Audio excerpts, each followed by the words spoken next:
Assalamualaikum warahmatullahi wabarakatuh. Selamat bertemu kembali teman-teman semua.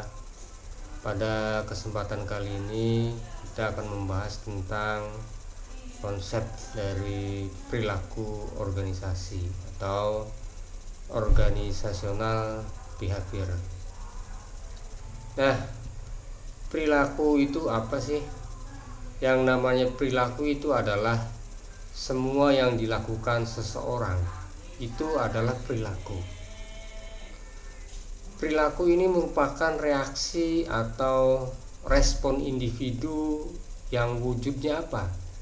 Ini wujudnya biasanya dalam sikap, tindakan, maupun ucapan. Misal, kalau dalam sikap, ada dua orang A dan B.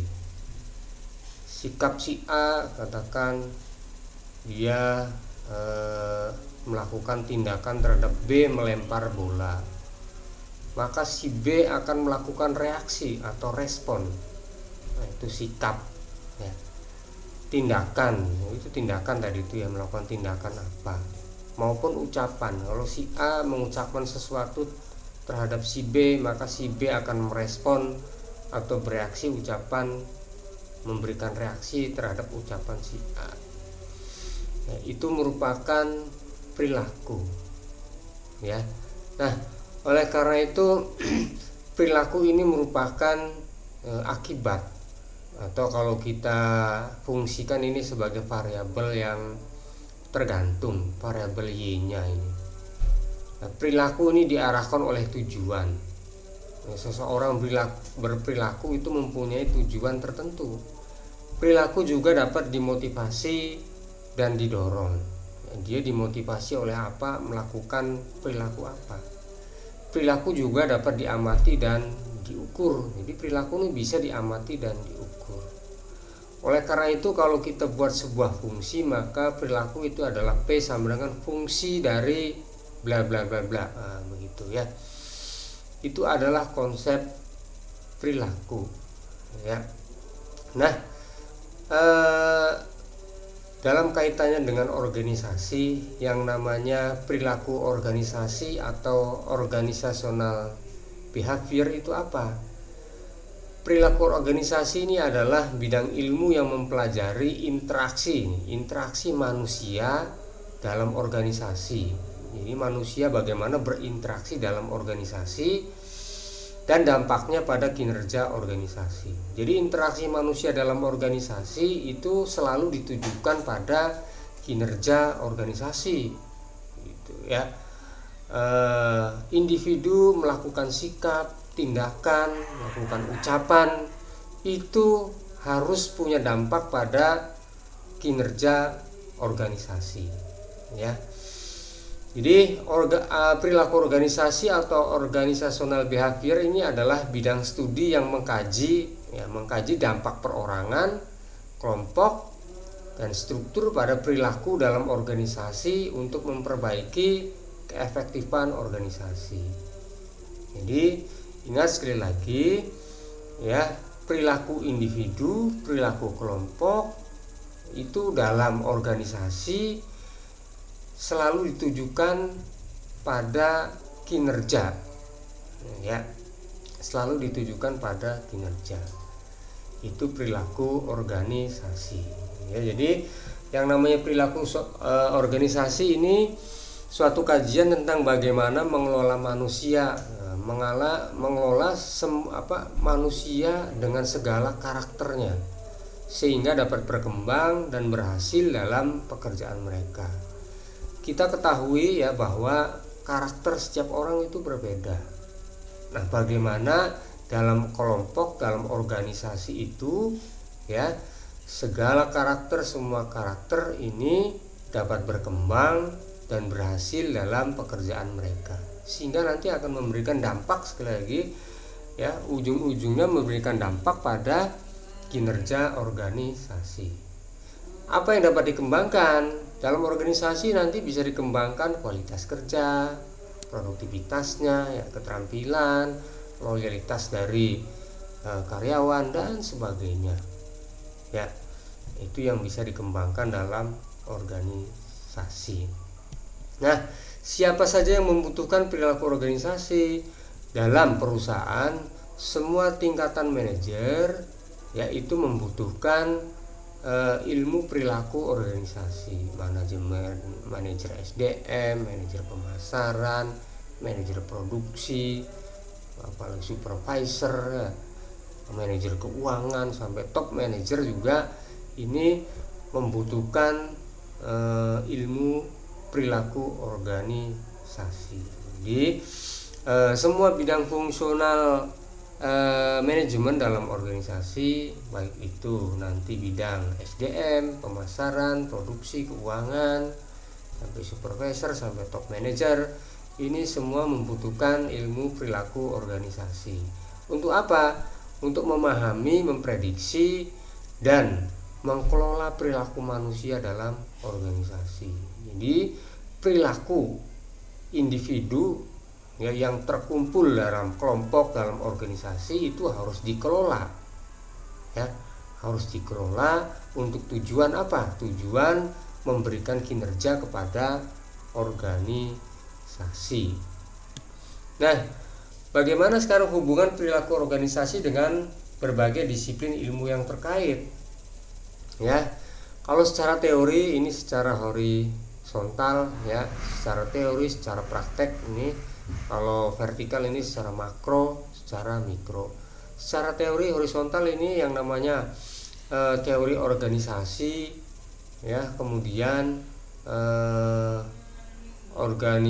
organization behavior turun ke sini, ya.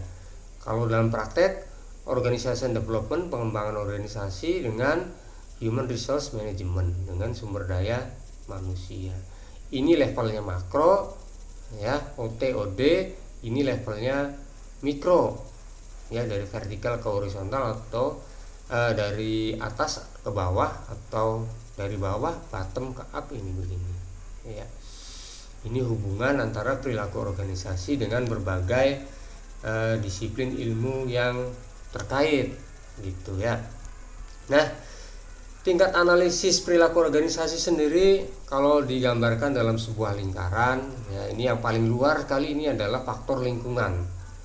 Ya, yang paling intinya di dalam ini adalah individu. Kemudian lingkaran berikutnya ini kelompok, lingkaran yang paling berikutnya ini adalah sistem organisasi, yang paling luar ini adalah faktor lingkungan. Jadi yang namanya perilaku organisasi itu nanti akan mempelajari apa saja, ya.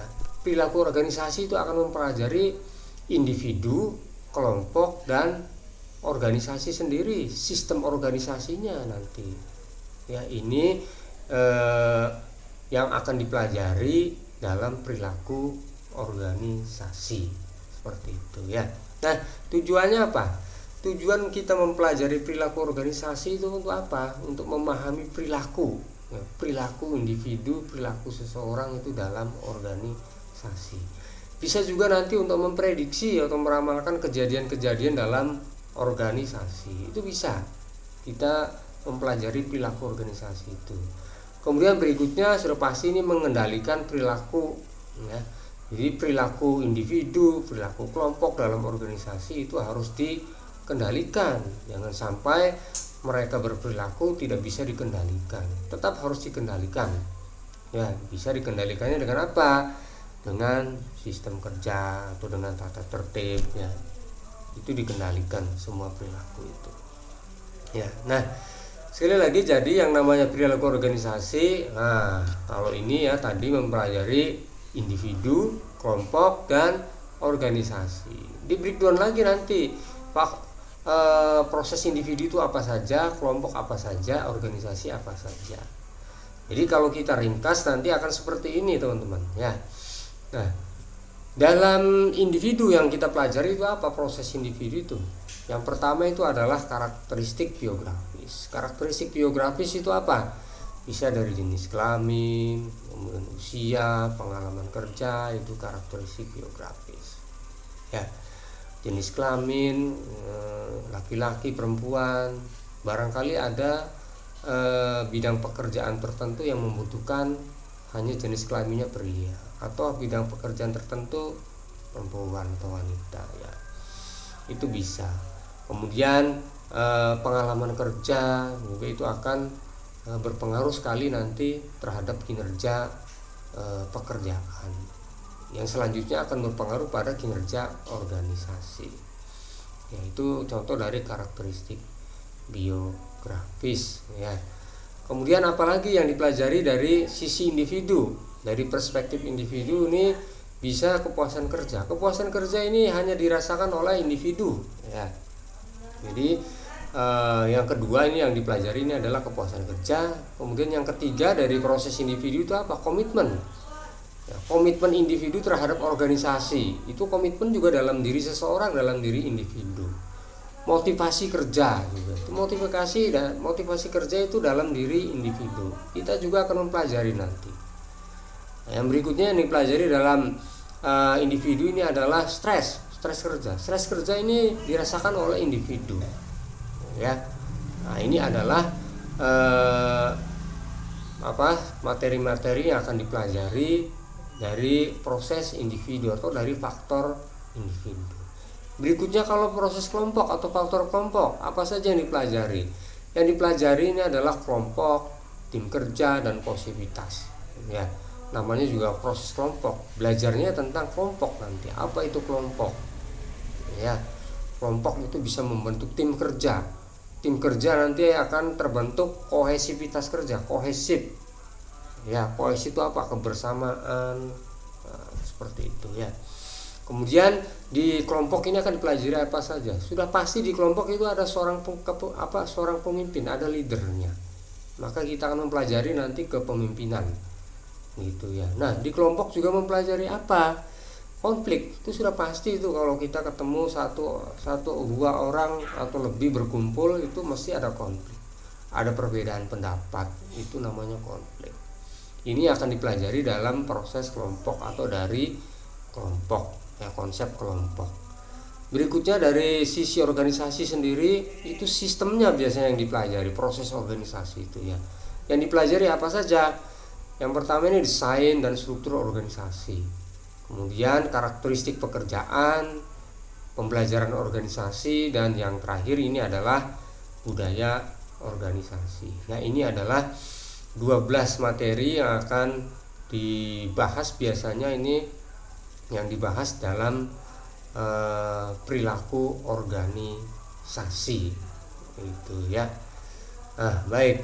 Jadi nanti ke depan ini akan dibahas oleh kelompok 1 karakteristik biografis, kelompok 2 kepuasan kerja, kelompok 3 ini komitmen organisasi, kelompok 4 motivasi kerja, kelompok 5 stres kerja, kelompok 6 ini tentang kelompok, tim kerja, dan kohesivitas, kelompok 7 tentang kepemimpinan, kelompok 8 tentang konflik kerja, kelompok 9 tentang desain dan struktur organisasi, kelompok 10 tentang karakteristik pekerjaan, kelompok 11 tentang pembelajaran organisasi, dan kelompok 12 ini tentang budaya organisasi.